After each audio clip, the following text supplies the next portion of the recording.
చంద్రునికి సంద్రానికి గోత్రమొక్కటేనా? ఎందుకంత సంబరంతో అంబరమవుతుంది? సూర్యునికి ఆ చూరుకు చుట్టరికం ఏమిటి?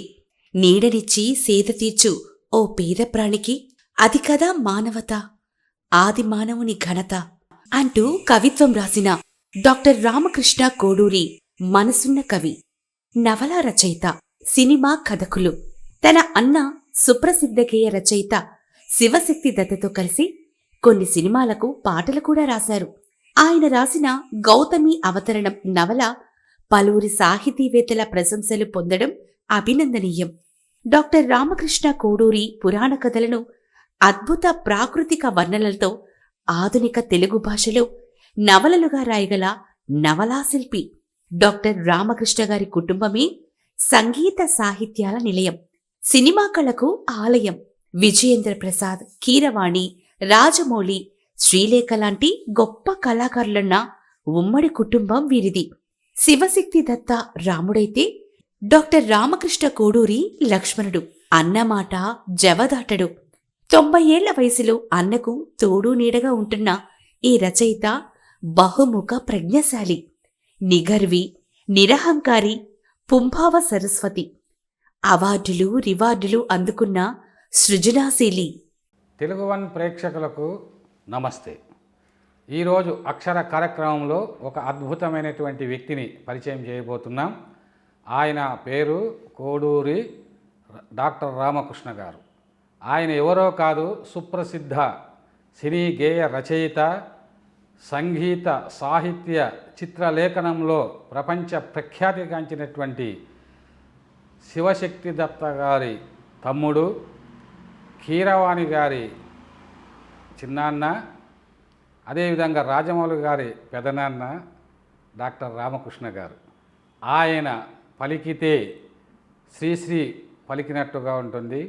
ఆయన కథ చెప్పితే అద్భుతమైనటువంటి ఒక కథకుడు మన కళ్ళ ముందు ప్రత్యక్షమవుతారు.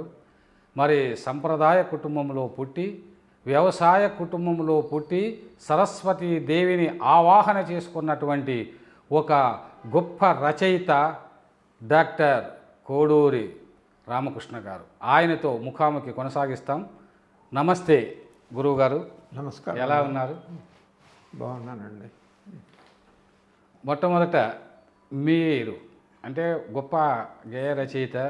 మరి చిన్ననాటి నుంచి కూడా మీరు ఎన్నో గేయాలు రాశారు. తెలుగు భాష అంటే మీకు అమితమైనటువంటి ఆసక్తి.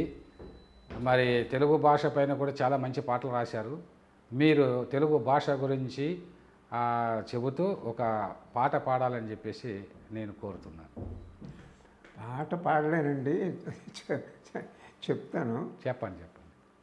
ఒక తల్లి కొడుకు విదేశాలకు వెళ్తుంటే హితవాక్యాలు చెప్తుందండి. ఏ భాషలో చెప్పుద్ది? మాతృభాషలోనే చెప్పుద్దండి, తెలుగులో. పొదగరా అమ్మ మాటలు గుండె నిండా, ఎతగరా ఎగరేసి నీ జాతి జెండా. ఏ దేశమేగునా ఆ దేశమదియే, వేషమేదైన నీ ఆశయం ఇదియే. ఏ సీమలోనున్న క్షమమే గదరా, నింపరా తెలుగు నుడి నీ నోటి నిండా. విన సొంపురా తెలుగు తేనియ చెవుల నిండా. ఉద్యోగమేదైనా ఉదయం ఎప్పుడైనా, పద్యం ఒక్కటి పాడరా ప్రభాతాన. సుప్రభాతం అదే అమ్మ సముఖాన. అమ్మల మన భాష కమ్మనైనదిరా, నమ్మరా అమ్మలకు అమ్మ ఆంధ్రము. Super super super.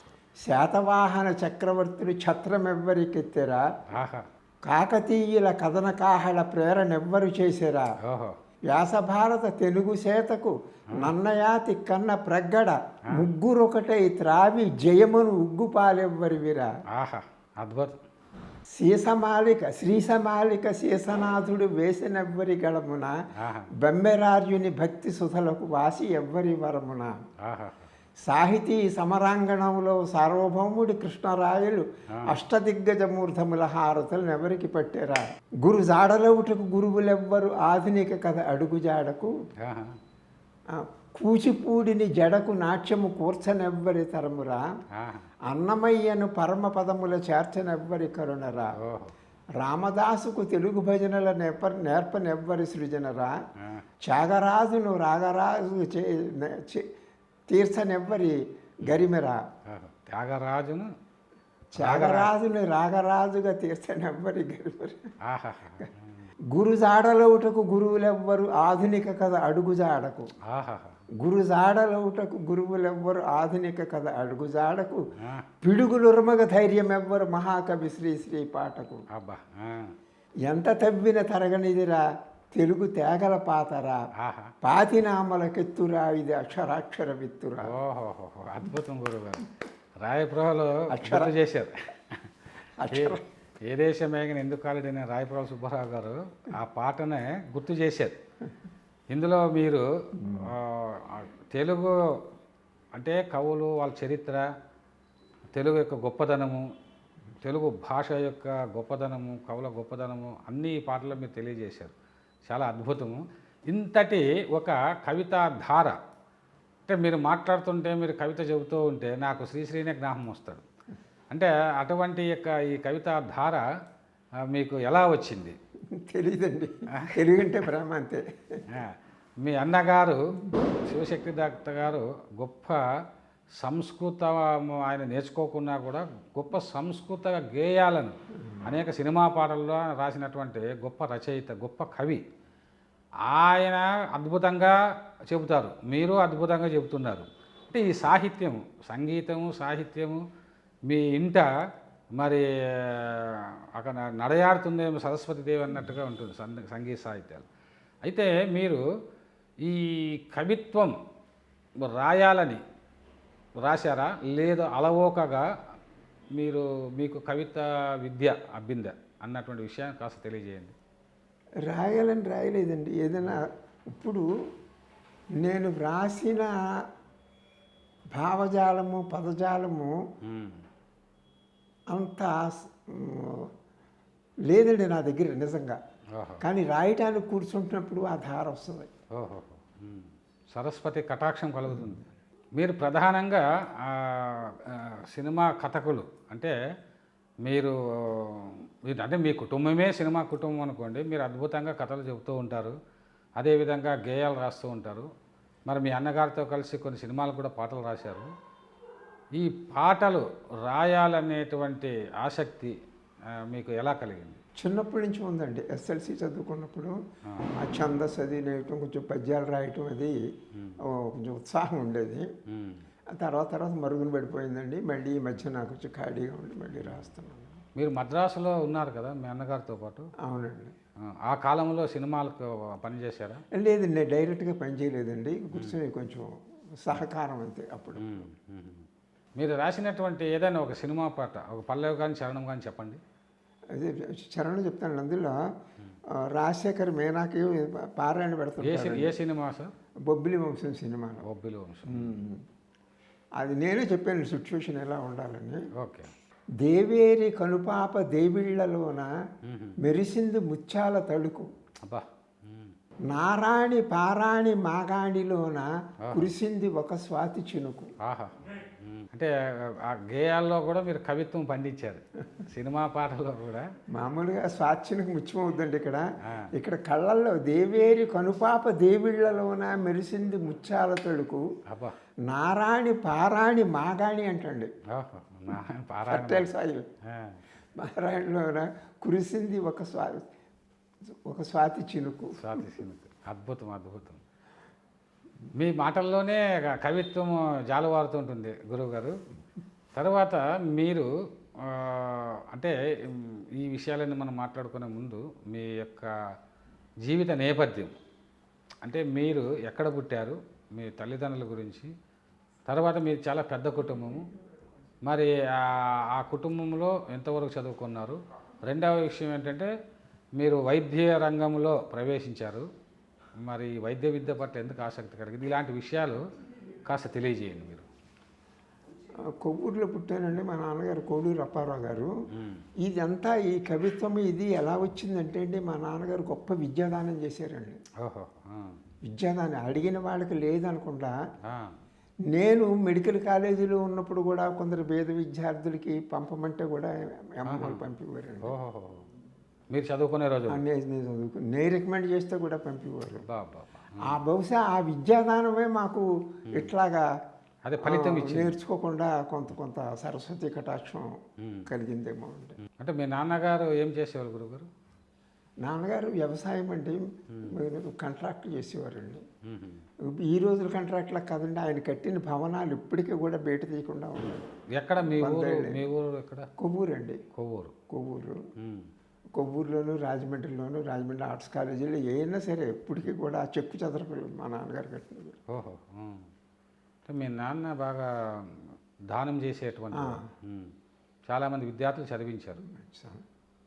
నాన్న నుంచి మీకు దాతృత్వము, తల్లి నుంచి ఒక ప్రేమతత్వము. దాతృత్వంలో ఎంతండి, అంటే మీరు కూడా అన్నదాన కార్యక్రమం వచ్చిన వాళ్ళు మీరు ఎవరు చెప్పుకోరు, కానీ మీ గురించి మాకు తెలుసు. కానీ మీరు వైద్యంలో కొన్ని లక్షల మందికి ఉచితంగా వైద్యం చేశారని విన్నాము. ఈ వైద్య విద్య ఎలా అబ్బింది మీకు? ఇక్కడ ఒక రిమోట్ ప్లేస్లో కర్ణాటకలో చిన్న రైతులు, కూలీలు కూడా తెలుగు వాళ్ళే ఉండటం వల్ల, అంటే గంగావతి ఆ ప్రాంతంలో, రాయచూరు జిల్లాలో మానవి తాలూకాలో అండి, అందరూ చిన్న చిన్న వాళ్ళు, వాళ్ళ దగ్గర రూపాయి 2 రూపాయలు 5 రూపాయలు ఏం పుచ్చుకుంటానని చెప్పేసి నేనే ఏదో మెడిసిన్స్ తీసుకొచ్చి ఏదో చేయటం అలాగా. మీరే వైద్యం చేసేటువంటి వాళ్ళు. అంటే వైద్యం చదవాలని ఎందుకు అనిపించింది గురుగారు? చదవాలని అనుకోలేదండి నేను తెలుగు అంటే ఇంట్రెస్ట్. తెలుగులో బిఏ ఎంఏ అప్పుడు ఆనర్స్ ఉండేది, BA honours MA honours PhD చేయాలని ఉండేది నాకు. కానీ అనుకోకుండా మెడిసిన్ సీట్ వచ్చిందండి. మీరు అలా మెడిసిన్ చేస్తూ, అంటే వృత్తిగా వైద్యం చేస్తూ చాలామందికి కూడా ఉచితంగా సేవలు చేశారు. ఆ క్రమంలో మళ్ళీ మరో పక్క మీరు కథలు రాస్తూ వచ్చారు. అప్పుడు లేదండి కథలు అంతా. ఇప్పుడు ఇంత గత 20 ఏళ్ళ నుంచే కథలు రాసిన, గేయాలు రాసిన. కొంచెం స్కూల్లో రాసేవాడిని అండి పద్యాలు విని, ఆ తర్వాత లేదు. అంటే పద్యాలు సహజంగా వచ్చిన విద్య తప్ప ఒక గురువు దగ్గర ఏం నేర్చుకోలేదు. అంటే మిమ్మల్ని ప్రభావితం చేసినటువంటి గురువులు ఎవరైనా ఉన్నారా? ప్రభావితం చేసిన గురువులు ఎవరు లేండి, శ్రీశ్రీ అండి. శ్రీశ్రీ ప్రభావం మీ మీద? శ్రీశ్రీని చదివానండి. శ్రీశ్రీని తర్వాత ముళ్ళపూడి వెంకటరమణ గారు నవల కథలకి ముళ్ళపూడి వెంకటరమణ గారు ఇన్స్పిరేషన్ నాకు. ఓకే. గేయాలకేమో శ్రీశ్రీ గారు.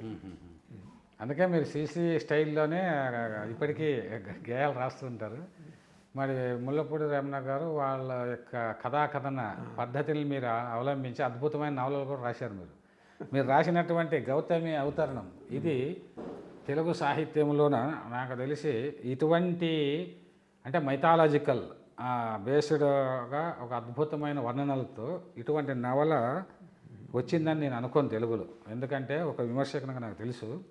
మరి ఈ గౌతమి అవతరణం అనేటువంటిది, అంటే గౌతమి ఇది పుష్కరాల సమయంలో మీరు స్వయంగా చూశారు కాబట్టి, ఆ ప్రాంతంలో మీరు పుట్టి పెరిగారు కాబట్టి, ఇందులో ఉన్నటువంటి వర్ణనలన్నీ మీ యొక్క స్వానుభవంతో వచ్చినాయి అని అనిపించింది నాకు. దీని గురించి కొద్దిగా చెప్పండి. గౌతముడు తపస్సు చేయటం, గంగనివ్వటం అంతా ఉన్నదండి. మిగతాదంతా కల్పన. చాలా వరకు కల్పన అండి. కల్పన అయినా మీరు ఒక సినిమాటిక్గా రాశారు ఇందులో. ఇప్పుడు ఒక స్క్రీన్ ప్లే ఎలా రాస్తారో అలా రాస్తారు. గౌతమ ఆశ్రమంతో ఇది నవల ప్రారంభమవుతుంది. అవునండి. నాకు ఆ చదివినప్పుడు చివరకు ఆమె రామపాదం సోకి గౌతమి, అంటే ఆమె ఇది ఒక కథ, ఇది కథ గౌతమి అని పెట్టారు, కానీ తర్వాత అహల్య కథ ఇందులో ఎక్కువ ఉంది. ఇదంతా ఈ కథని ఇలా కల్పించుకోవాలనేటువంటిది మీకు ఎలా ఆ యొక్క ఊహ వచ్చింది? ఎలా లేదు, అది చెప్పలేనండి నేను. ఎవరో మా మేనరుడు పుష్కరాలకు ఏదైనా రాయన్నాడండి. ఇది అంతకుముందు పుష్కరాలకు రాసిందేండి అది. అది చిన్నది రాశానండి. అప్పుడు ఏదో కూర్చుని లేవకుండా రాశానండి ఒక వారం రోజులు. ఏదో వచ్చింది అలాగా. బేతవోలు రామబ్రహ్మం గారి పేరు విన్నారు? విన్నాం. ఆయన ముందు మాట రాశారండి దీనికి. నారదుడు మీకు థ్యాంక్స్ చెప్పాలండి అన్నారు. ఆయన అన్నారు. ఇందులో ముందు మాటలో కూడా శివశక్తి దత్త గారుని మిమ్మల్ని ఇద్దరిని కూడా ఆయన గౌతమముని తర్వాత నారలతో పోల్చారు ఇందులో. అంటే చాలా చక్కగా గొప్పగా ఇందులో రాశారు ముందు మాటలో. అదేవిధంగా ఇందులో ఉన్నటువంటి కథ చాలా అంటే చదివిస్తుంది. ఈ కథ గురించి మీరు కాస్త తెలియజేస్తారా? దీని నేపథ్యం ఏమిటి? నేపథ్యం ఏముందండి, గౌతమి అవతరణమే నేపథ్యము. అక్కడ పుట్టాము, పెరిగాము, అక్కడ స్నానం చేసాము. గోష్పాద క్షేత్రం యొక్క ప్రాశస్త్యం ఎవరికి తెలియదండి. మామూలు రాజమండ్రి కోట్లింగాలు అంటారు, ఏదేదో అంటారు, భద్రాచలం అంటారండి. అసలు గౌతమి పుట్టింది కొవ్వూరు, గోష్పాద క్షేత్రం గురించి పుట్టిందండి గౌతమి.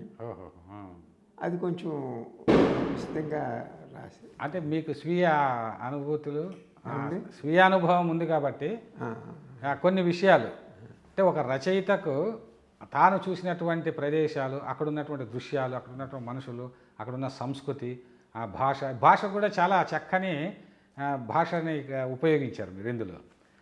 కాబట్టి అంటే ఈ నవల మీరు ఏ వయసులో రాశారు? మొన్న పుష్కరాలు 10 సంవత్సరాలు అయింది కదండి. అంతకుముందు రాశానండి, చాలా చిన్నదిగా రాశాను. దీన్ని అప్పుడు తర్వాత మళ్ళీ డెవలప్ చేసి రాశానండి. ఇది రాసి 10 సంవత్సరాలు, 11 సంవత్సరాలు. ఇందులో చాలా మంచి చిత్రాలు ఉన్నాయి. ఈ చిత్రాలు ఎవరు వేశారు? అన్నయ్య గారు వేసినాయి అండి అన్నీ. అంటే మీ అన్నగారు శివశక్తి దత్త గారు వేశారు. ఇందులో కలర్ఫుల్గా అక్కడక్కడ చిత్రాలను పెట్టారు. ఈ నవల రాసిన తర్వాత ఇలాంటి మైథాలజికల్ నవలే రాయాలని మీకు ఎందుకు అనిపించింది? దీనికన్నా ముందే గరుడాయన పెద్ద నవల రాశానండి. గరుడాయన అంటే దేనికి సంబంధించిన కథ అది? గరుత్మంతుడు కదండి. గరుత్మంతుడు కథ చాలా భారతంలో కూడా 3 పేజీలే ఉంటుందండి. అది వినతా కద్రుడు కథ. దాన్ని బాగా విస్తారంగా రాశానండి. అంటే మీరు, అంటే మీ అన్నగారు శివశక్తి దత్త గారు కావచ్చు, మరి మీ సోదరుడు విజయేంద్ర ప్రసాద్ కావచ్చు, మీరు కావచ్చు, ఒక మైథాలజికల్లో ఒక అద్భుతమైన కథలు సృష్టిస్తూ ఉంటారు. అంటే ఒక అద్భుతమైన ఒక ఆధ్యాత్మిక ఒక సంపద మీ ఇంట్లో ఉందేమో అని అనిపిస్తుంది నాకు. ఆ క్రియేటివిటీ అనేటువంటిది ఒక అద్భుతం. అలాగా ఈ గౌతమి అవతరణం అనేటువంటిది ఇది ఒక నన్ను గొప్ప నవల, ఒక చారిత్రాత్మకమైనటువంటి నవల, క్లాసికల్ నవల అంటారు. ఇది అయితే ప్రచారానికి మీరు దూరంగా ఉంటున్నారు. ఇటువంటి గొప్ప నవల రాసి దీనికి ఎందుకు ప్రచారం చేసుకోవాలని ఎందుకు అనుకోలేదు మీరు? దేనికి ప్రచారం చేయలేదండి. ఎన్నో గేయాలు రాశానంటే ఎలా ఉండిపోతాయంటే, ఈ మధ్యన కొంచెం దాన్ని కొంచెం సంగీతపరంగా చేయాలని 4-5 చేశానండి. గురువుగారు, ఒక మీ కుటుంబము సంగీత, సాహిత్య, చిత్రలేఖనంలో చాలా గొప్ప కుటుంబము. అయితే ఇక్కడ ఒక నేను విన్న విషయము, మీ అన్నగారు శివశక్తి దత్త గారే స్వయంగా చెప్పారు నాతో. అదేమిటంటే ఇవాళ ప్రపంచ ప్రఖ్యాతిగాంచినటువంటి సంగీత దర్శకునిగా కీరవాణి గారు ఆస్కార్ స్థాయికి వెళ్ళి మరి ఈరోజు ప్రపంచంలో అంత గొప్ప మ్యూజిక్ డైరెక్టర్ అయ్యారంటే దానికి వెనక, దానికి ప్రేరణ కారణం మరి మా తమ్ముడు రామకృష్ణ గారు అని మీ అన్నగారు చెప్పారు, శివశక్తి దత్త గారు. అంటే మీరే కీరవాణి గారికి కీబోర్డు కొనిచ్చి, ఆయన ఏదో BA BEd వేరే ఎవరో చదవాలని ఇంట్లో వాళ్ళంటే అది కాదు, నువ్వు సంగీతం నేర్చుకొని సంగీత ప్రపంచానికి అటువంటి గొప్ప సంగీత దర్శకుని పరిచయం చేసినటువంటి మీరు మహానుభావులు అనేటువంటి విషయం మాకు తెలిసింది. ఎందుకు అలా చేయాలని మీకు అనిపించింది అప్పట్లో? తనలో ప్రజ్ఞ ఉంది కదండి, చిన్నప్పటి నుంచి ప్రజ్ఞ ఉంది. వాళ్ళ మేనమామలు వాళ్ళు అందరూ BE చదవాలనండి. ఓహో, BE అంటే ఇంజనీరింగ్ చదవాలని. అప్పుడు మనకి 2 మెడికల్ ఉండేవండి. అనంతపూర్లో ఒకటి, కాకినాడలో ఒకటి, అనంతపూర్లో ఒకటి ఉండే గవర్నమెంట్ ఇంజనీరింగ్ కాలేజీలు, ప్రైవేట్ కాలేజీలు లేవు. కర్ణాటకలో ఉండేవండి 3 ప్రైవేట్ మెడికల్ ఇంజనీరింగ్ కాలేజీలు. వాడు తీసుకొచ్చి కొంచెం ప్రెషర్ ఇచ్చారండి. ఇంజనీరింగ్ అంటే 15,000 డొనేషన్ కట్టాలండి. ఆ తర్వాత ప్రతి సంవత్సరం 5-6 వేలు ఖర్చు అవుతుందండి ఆ రోజుల్లో. సో ముందర ఏం చేశానండి, వాళ్ళు అలాగే చేద్దాం, జనవరి కదా, జూన్లో కదా ఇదంతా చేయవలసింది అని చెప్పి వాళ్ళని పంపించేశానండి. పంపించేసి మా వ్యవసాయ కుటుంబం అండి, కానీ నష్టాలలో పడిపోయామండి. ఏదో వేరే కారణాల వల్ల ప్రతి సంవత్సరం 200 బస్తాల ధాన్యం పెట్టివ్వండి అండి. కొత్త వాళ్ళు ఎవరైనా వస్తారు, రైతులు వస్తారో వాళ్ళకి 2-3 ఇవ్వటం, పారేళ్ళకి ఇవ్వటం, అలా అంతా ఖర్చు అవుతుంది. ఆ సంవత్సరం 50 బస్తాలే పెట్టానండి. 56 బస్తాలు పండగ కాడించానండి. ఇంకా ఎన్నో 44 ఉన్నాయి. ఒక పెద్ద పాలేరుని జతిచ్చి 44 అమ్మేసి ఒక నువ్వు ఒక కీబోర్డ్ తెచ్చుకో, ఓహో. ఒక టేప్ రికార్డర్ తెచ్చుకో అని చెప్పి పంపించానండి రాయచూరు. తెచ్చుకున్నాక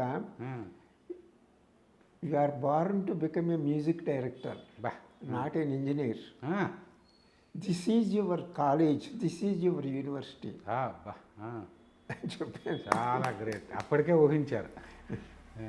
సో అట్లాగా అక్కడ ప్రాక్టీస్ ఆయన గైడెన్స్లో ఒక ట్రాక్స్ తీసుకోవటం అండి, మ్యూజిక్ ట్రాక్స్, తబలా ఇవి తీసుకోవటం, తను పాడటం, అలాగ అక్కడే నేర్చుకున్నాడండి. కానీ గురువు గారు ఇక్కడ నాకు ఒక విషయం అనిపిస్తుంది, జనరల్గా వ్యవసాయ కుటుంబంలో ఉన్నటువంటి వాళ్ళు సినిమాలు అవి అంటే అవన్నీ సాధ్యం కాదు, చదువుకోరా అని చెప్తారు. కానీ మీరు అంత ధైర్యంగా ఒక మ్యూజిక్ డైరెక్టర్ కాబోతాడు భవిష్యత్తులో, ఇదే అతని జీవితం అని ఊహించి చెప్పారు చూడండి. ఇలాంటి తల్లిదండ్రులు చాలా తక్కువగా ఉంటారు. అంటే మీరు ముందుగానే అదేవిధంగా శ్రీలేఖ గారు కూడా, అంటే ఆమె కూడా 30-40 సినిమాలు, అంత గొప్ప మ్యూజిక్ డైరెక్టర్ కావడానికి కూడా మీరే కారణం అన్నారు. ఆమెను కూడా మీరే మరి ఆమెను అంటే ఈ రంగంలోకి తీసుకుని వచ్చారని విన్నాను. ఎందుకు ఆ కీరవాణి గారి తర్వాత కూడా శ్రీలేఖ గారిని కూడా మ్యూజిక్ డైరెక్టర్ చేయాలని ఎందుకు అనుకున్నారు? ఆమెలో అప్పట్లోనే మీరు ఆమెలో ప్రతిభ. అమ్మాయికి కూడా పుట్టుకతోనే సంగీతం వచ్చేసిందండి. ఇప్పుడు సంగీతంలో స్వరకల్పన అని అంటారండి. ఒక పాటని స్వరాల్లో చెప్పగలగటం, సరిగమల్లో చెప్పగలగటం, అది పాత మ్యూజిక్ డైరెక్టర్లు అండి, రాజేశ్వరరావు గారు, ఘంటసాల వాళ్ళకి ఉండేది. ఈ కాలంలో ఎవరికి ఉండదండి, కీరవాణికి తప్పించి. అవును. మరి ఇంకెవరికో నాకు తెలియదండి. శాస్త్రీయం బాగా నేర్చుకున్న వాళ్ళకే, బాలు గారికి కూడా ఎప్పుడో 18 ఏళ్ళు పాడిన తర్వాత వచ్చింది కొంచెం. అవును. అటువంటిది కీరవాణికి 4వ సంవత్సరంలో వచ్చేసిందండి స్వరజ్ఞానం, జన్మతః. ఈ అమ్మాయికి 6వ సంవత్సరంలో వచ్చేసిందండి స్వరజ్ఞానం. ఎవరు పాట పాడితే దాని సరిగమల్లో వెంటనే చెప్పేయగలగటం. మరి అటువంటి చూసిన తర్వాత ఇంక వేరే మామూలు చదువులు అది ఇది అని ఎలా అంటారంటే. అవును. అయితే మీ అన్నగారు కూడా శివశక్తి దత్త గారు మీరు చేసినటువంటి ప్రపోజల్కి, అంటే కీరవాణి గారికి సంగీతం నేను కీబోర్డు అంటే బస్తాలు అమ్మి కీబోర్డ్ కొనేసినప్పుడు ఏమి అబ్జెక్షన్ చేయలేదు? అందరికీ ఉందండి. కానీ ఆ వెనకాల మేనమామలు తల్లి వాళ్ళు ఇంజనీరింగ్ చదవాలన్న దానికి ఎదురు చెప్పలేక మాట్లాడలేదండి ఎవరు. నేను అలాగే అని చెప్పి అబద్ధపాడిన వాడు పంపించేసి మొత్తం మంచి పని చేసి. అంటే ఒక భవిష్యత్తులో మీ పిల్లలంతా, అంటే మీ కుటుంబంలో ఉన్న వాళ్ళంతా ఇంత గొప్ప వ్యక్తులు అవుతారా? రాజమౌళి గారు కానీ ఇప్పుడు కీరవాణి మ్యాథర్స్కి ఆస్కార్ వచ్చింది, మీ అభిప్రాయం ఏంటి అంటారండి. కీరవాణి మ్యాథర్స్కి చాలా తక్కువ అని అనుకుంటానండి నేను. ఎందుకు అలా? ఎందుకంటే ఇప్పుడు కీరవాణికి రెహమాన్కి తపస్సు అండి సంగీతం, ఇళయరాజా గారికి తపస్సు, కీరవాణికి ప్లే అది. ప్లే ప్లస్ ఏదో జీవితం గడవటానికి అన్నట్టు ఉంటాడు. తనకి ఇంకా చాలా ఉన్నాయండి. Is a great poet, great writer, great thinker. అవును, గ్రేట్ ఫిలాసఫర్. అంచేత దీన్ని ఒక తపస్సుగా చూడటం లేదండి, సిద్ధంగా వచ్చింది కాబట్టి ఏదో ప్లే అంతే. అదేనంటే వాళ్ళ నాన్నగారు కూడా, అంటే శివశక్తి దత్త గారు, ఆయన అప్పటికే హార్మోనియం వాయించడం, ఆయన సంగీతంలో అప్పటికే అంటే చాలా గొప్ప ఒక రకమైన విద్వాంసుడు అనమాట. దాన్ని వృత్తిగా స్వీకరించకపోయిండొచ్చు, కానీ ఆయన అద్భుతమైన గేయాలు రాస్తున్నారు. కాబట్టి అక్కడ నుంచి కీరవాణి గారికి ఈ సంగీత విద్య అంటే తండ్రి నుంచి వచ్చిందని మీరు భావిస్తున్నారా వారసత్వంగా? లేదండి, సహజంగానే ఉందండి. సహజంగా చిన్న వయసులోనే. అలాగే కీరవాణి కూడా గొప్ప తెలుగులో సినిమా పాటలు కూడా రాస్తాడు కదా. అవునవును, ఎన్నో రాశాడు. ఇప్పుడు ప్రపంచానికి తెలియని విషయం ఏంటంటే అండి, వేటూరి గారికి ఎన్ని రాసి ఇచ్చాడో. ఆయన పల్లవ రాసి పడుకున్న జబ్బు చేసిందండి ఆయనకి. ఆయన పల్లవ రాసేస్తే చరణాలు రాసి ఇచ్చేవాడండి. అందుకనే ఆయన మన రామోజీరావు గారికి రికమెండ్ చేశారండి ఆయన, ఆ కృతజ్ఞతగా. చాలా తెలివైనవాడని ఫస్ట్ సినిమా రికమెండ్ చేసింది వేటూరు గారే. ఓకే. తర్వాత గురువు గారు, ఇప్పుడు మీరు వైద్య రంగం నుంచి, అంటే వైద్య రంగం ఇప్పటికీ చేస్తున్నారా? వైద్యం చేయదు, ఇంట్లో చేయటం, ఎవరిని ఏదైనా అడిగితే చేయటమే కానండి. దాని మీద ఎక్కువ ఆధ్యాత్మికంగా పూజలు చేసుకుంటానండి. కొంచెం ఖాళీ దొరికితే ఏదైనా రాసుకుంటానండి. అయితే మాకు మీ గురించి ఒక విషయ సేకరణ చేసినప్పుడు మీ శిష్యుడు హరికృష్ణ గారు చెప్పారు, అంటే మీరు అంటే ఇప్పుడున్నటువంటి కుటుంబ వ్యవస్థలో మామూలుగా రామాయణం ఒక కుటుంబానికి ప్రతీక అంటారు. అక్కడ రాముడు లక్ష్మణుడు, అంటే లక్ష్మణుడు ఎంతగా ప్రేమిస్తాడో రాముడిని, రాముని కోసం ఏమేమి చేయడానికి సిద్ధమైనది లోకానికి తెలిసిన విషయం. కానీ మీ కుటుంబంలో శివశక్తి దత్త గారు రాముడైతే మీరు లక్ష్మణ్ లాంటి వారు. ఇప్పుడు ఆయనకు 93 సంవత్సరాల వయసు అయినా ఇప్పటికీ మీరు కలిసే ఉంటారా అన్నదమ్ముల్లాగా? ఎంతో త్యాగం చేశారంటే అంటే అన్నదమ్ముల అనుబంధము. అంటే ఇది ఎందుకు అంటున్నా అంటే గురువుగారు, ఇప్పుడున్నటువంటి లోకము ఈ మానవ సంబంధాలని మనిషి సంబంధాలైన కాలంలో మీలాంటి ఆదర్శ పురుషుల గురించి తెలుసుకుంటే అన్నదమ్ముల అనుబంధం ఎలాంటిదో తెలుస్తుంది. మీ అన్నగారి గురించి మీకు తెలిసినటువంటి అనుభవాలు 4 మాటలు చెప్పండి. మీ ప్రేమానుబంధం గురించి కానీ మీ అనుబంధం, ఎందుకంటే ఇది ప్రపంచానికి తెలియాలి. ఎందుకు అలా సాగిపోయిందండి, అంతే అండి. వేరే కారణాలు ఏమీ లేవు. నలుగురం కలిసి ఉండేవాడు అండి. ఇంకొక అన్నగారు ఎక్కువ కలిసి ఉండేవాళ్ళం. ఒక ఆయన పోయాడండి, ఆయన విజయేంద్ర ప్రసాద్ ఏమో కొంచెం వృత్తిరీత్యా ప్రవృత్తిరీత్యా కొంచెం బిజీగా ఉంటాడు కదండి. అందరం కలిసి ఒక ఇంట్లోనే ఉండేవాళ్ళం. మీరు నలుగురా గురువు గారు అన్నది ముందు? 6 అండి. 6 మంది. 6 మందిలో ఒక అతను లేరు. 3 ఉన్నామండి. 3 అంటే సంగీత సాహిత్యాలు చిత్రలేఖనం ఇలా తోడుగా ఉన్నారు కదా, ఎక్కువ అనుబంధం మీకు శివశక్తి దత్త గారితో. అంటే మీరు గర్వంగా ఫీల్ కావడం లేదా? మేము అన్నదమ్ములంతా కలిసి ఇలా ఉన్నామని గర్వంగా ఫీల్ అవ్వాలి కదా. అది న్యాచురల్, నేను అందులో గర్వపడవలసింది. న్యాచురల్గా అంటే అన్ని కుటుంబాల్లో అలా లేరు కదా గురువుగారు. ఇన్ని సంవత్సరాల అనుబంధము. అదేవిధంగా మీ పిల్లలు కూడా, తర్వాత మీ అబ్బాయి కూడా చాలా గొప్ప పొజిషన్లో ఉన్నారు, చాలా గొప్ప మంచి వ్యక్తి అని చెప్పి విన్నాను. మీ అబ్బాయి గారి గురించి ఒక మాట చెప్పండి. అతను కూడా స్వయం కృషితో పైకి వచ్చాడండి. అతని పేరేమిటి గురుగారు? పూర్తి పేరు మకరధ్వజ రాజబలి అండి. మకరధ్వజ రాజబలి. ఓహో, బాగుంది, కొత్తగా. గూగుల్లో రాజా కోడూరి అని ఉంటుంది. రాజా కోడూరి పేరు విన్నాను. అతను వేరే వృత్తిలో వెళ్ళిపోయారు. ఇక్కడ ఇంజనీరింగ్ చదివాడండి. తర్వాత ఎంఎస్ చేశాడు. చేసి అక్కడే ఇక్కడే చదివాడండి ఎంటెక్. ఇక్కడ హైదరాబాద్ ఎంటెక్ చదివాడండి. తర్వాత టాటా కన్సల్టెన్సీలో వాళ్ళు అమెరికా పంపించారండి. వాళ్ళ కాంట్రాక్ట్ అయిపోయిన తర్వాత ఏఎండీలో ఎక్కడో జాబ్ దొరికింది. అట్లా చాలా ఉన్నత పదవులు చేశాడు. తర్వాత గురువుగారు, ఇప్పుడు అంటే మీ జీవితంలో అంటే ప్రతి ఒక్కరి జీవితంలోనూ ఒక గొప్ప సంతోషకరమైనటువంటి ఒక సందర్భం ఉంటుంది, విషాదకరమైన సందర్భం ఉంటుంది. అలా మీ జీవితంలో సంతోషకరమైన సందర్భం ఏది? ఏదైనా బాధపడిన సందర్భం ఏది? సంతోషపడేటంటే అందరూ బాగున్నారండి, అందరూ బాగున్నారు. మా పిల్లలు బాగున్నారు, అందరూ బాగున్నారు. మీరు మొట్టమొదట బాగా సంతోషం, అది సంతోషించవలసిన విషయం. అంటే జనరల్గా కాకుండా మీ కుటుంబంలో వ్యక్తులు సాధించిన విజయాలు కానీ, లేదు మీరు కానీ మీ అన్నగారు కానీ సాధించినట్టు ఎప్పుడు సంతోషపడ్డారు బాగా? అన్నీ సంతోషకరమైన సందర్భాలు అంటారా? అంత హైట్స్, ఈ అప్ అండ్ డౌన్ పతనాలు లేవండి. అంటే విషాదం కూడా మీరు బాధపడిన సందర్భం జీవితంలో?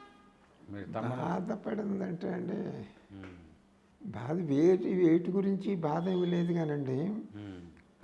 కొన్ని రచనలు అంటే నేను అనుకోవటం అద్భుతమైన రచనలు చేశానండి. అవి బయటకు వస్తే బాగుండని ఉంటుందండి. అదొకటే. అది పెద్ద సమస్య కాదు కదా గురుగారు, బయటకు రావడం అదేం పెద్ద సమస్య కాదు. ఇంకా భవిష్యత్తులో మీరు ఏమి రాయాలనుకుంటున్నారు? మీ యొక్క జీవిత ఆశయం రాయాలి. అసలు రాసిన వాటిని రివైజ్ చేసే అవకాశం ఉండలేదండి నాకు. కొత్తగా ఏమి రాయాలనుకోవట్లేదు. రాసినవి చాలా ఉన్నాయండి. ఓకే, వ్రాతపత్రుల కింద ఉన్నాయి. వాటిని రివైజ్ చేసి డిటిపి చేయించాలి అన్నది ఒక కార్యక్రమం. వాటిని ముద్రణ చేసి వెలుగులో తీసుకురావాలని మీ కోరిక, అంతే తప్ప కోరిక ఏమి లేదు మీకు. అంటే ఇప్పుడు రాసినటువంటి గౌతమి అవతరణం లాంటి నవలలు ఇంకేమైనా రాశారా మీరు? గరుడ గురించి రాశానండి. గరుడ రాశానండి. తిరుపతి వెంకటేశ్వర స్వామి ఆయన భక్తుల గురించి చాలా రాశానండి. Okay okay. అంటే భక్తుల గురించి అంటే వాళ్ళ యొక్క జీవితాల గురించి, అనుభవాల గురించి.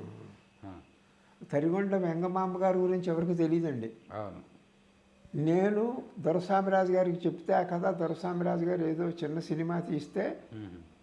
దొరస్వామిరాజు గారు టీటీడీ బోర్డు మెంబర్గా ఉండబట్టి మ్మ్. ఆయన తరిగొండ వెంగమాంబ గారు సినిమా తీశారు కాబట్టి అప్పుడు వాళ్ళు ఒకసారి జ్ఞాపకం తెచ్చుకుని ఆవిడ ఎవరని జ్ఞాపకం తెచ్చుకుని ఆ. ఆ అన్నదానం అప్పటి నుంచి ప్రారంభమైందండి ఓహో. ఇక్కడ తిరుపతిలో. తిరుపతిలో. అంటే మీరు దానికి కారకులయ్యారు. దొరస్వామిరాజు గారికి నేను చెప్పబట్టి ఆహా. ఆయన దృష్టి దాని మీద ప్రసరించబట్టి చూశారా మరి ఆయన ఇది మెంబర్ ఎంత- కాబట్టి అది జరిగిందండి. ఇది అపూర్వమైన విషయమే కదా. ఇలాంటి విషయాలు అంటే చెప్పాలి, ప్రపంచానికి తెలియాలి. అదేవిధంగా మీరు ఇప్పుడు అన్నమయ్య అని అదేని చెప్పుకుంటారు రాయబట్టి ఆవిడ కూడా మహాభక్తురాలండి ఆవిడ. ఆహా. ఆ, తరిగొండ వెంగమ్మ. వెంగమాంబ గారు ఆవిడ వెంకటేశ్వర స్వామి నా భర్త అని చెప్పి డిక్లేర్ చేసి ఆ. అది ప్రూవ్ చేసుకుందండి ఆవిడ. బా. ఆహా. ఎవరికి తెలుసండి ఆ చరిత్ర, ఎవరికి తెలియదు తెలియదు. తెలియదు. ఎంత గొప్ప రొమాంటిక్ విషయం అండి అది. అవును. ఆమె వెంకటాచల మహత్యం కూడా రాసింది కదా. రాసినారండి ఆవిడ. అంటే ఇలాంటి విషయాలు అంటే మీరు మైథలాజికల్ కథలు చాలా రాశారు. చారిత్రకంగా కూడా కొంచెం కొంచెం కొంచెం రాశానండి. చారిత్రక విషయాలు. కృష్ణదేవరాయలు ఆ టైంలో కొన్ని ఇప్పుడు కృష్ణదేవరాయల తెనాలి రామకృష్ణుడు రామలింగుడు రామకృష్ణుడు ఎలాగయ్యాడు ఎవరు చెప్పలేదండి. అవును. అది చెప్పాను. ఆహా. తెనాలి రామకృష్ణుడు రామలింగాడు ఎలా అయ్యాడు? రామలింగుడు అసలు శైవుడండి, ఆహా. వైష్ణవుడయ్యి రామకృష్ణుడు అని పేరు మార్చుకున్నాడు. ఓహోహో. ఎలా జరిగింది ఇది అని చెప్పలేదు, ఎవరు చెప్పలేదు. చాలా ఆసక్తికరంగా ఇటువంటివన్నీ రాసి మీరు చెప్పారు. అంటే ఫస్ట్ శైవుడుగా ఉన్నారు ఆయన. శైవం స్వీకరించి తర్వాత వైష్ణవం స్వీకరించారు. అప్పుడు తర్వాత శైవుడండి, మళ్ళీ శైవుడు కాదు. ఆయన పాండురంగ మహత్యం రాశారు కదా. అంటే వైష్ణవునిగా తర్వాత రాశారండి పాండురంగ. ఈ విషయాన్ని మీరు పరిశోధన చేశారా? చేసి అంటే కథగా ఏమైనా రాశారా మీరు? ఏ విషయం అండి? సినిమా కథగా ఏమైనా రాయాలనుకున్నారా? సినిమా కథలు చాలా రాశానండి. ఇది పురాణం రాశానండి, చారిత్రకము రాశాను, సోషల్స్ రాశాను, ఓహో. స్క్రిప్ట్స్ రాశాను. స్క్రిప్ట్స్. చాలా సంతోషం గురుగారు, చాలా విషయాలు చెప్పారు. ఇంకా మీ జీవిత లక్ష్యం పుస్తకాలు ఒకటి వెలుగులోకి తీసుకురావాలనేది మీ జీవిత లక్ష్యం. మీ పుస్తకానికి కూడా గౌతమి అవతారానికి మంచి పురస్కారాలు రావాలని కోరుకుంటున్నాను. మీ యొక్క రచనలన్నీ కూడా వెలుగులోనికి వచ్చి మరి అది చాలామంది తెలుగు సాహితీవేత్తలు కానీ పాఠకులు కానీ చదవాలని కోరుకుంటున్నాము. చాలా విషయాలు మీరు మాకు తెలియజేసినందుకు మీకు ధన్యవాదాలు గురువుగారు. నమస్కారం. ఇదండి ఈ వారం అక్షరంలో ముఖాముఖి. వచ్చే వారం మరొక ప్రముఖ వ్యక్తితో కలిసి ముఖాముఖి కొనసాగిద్దాం.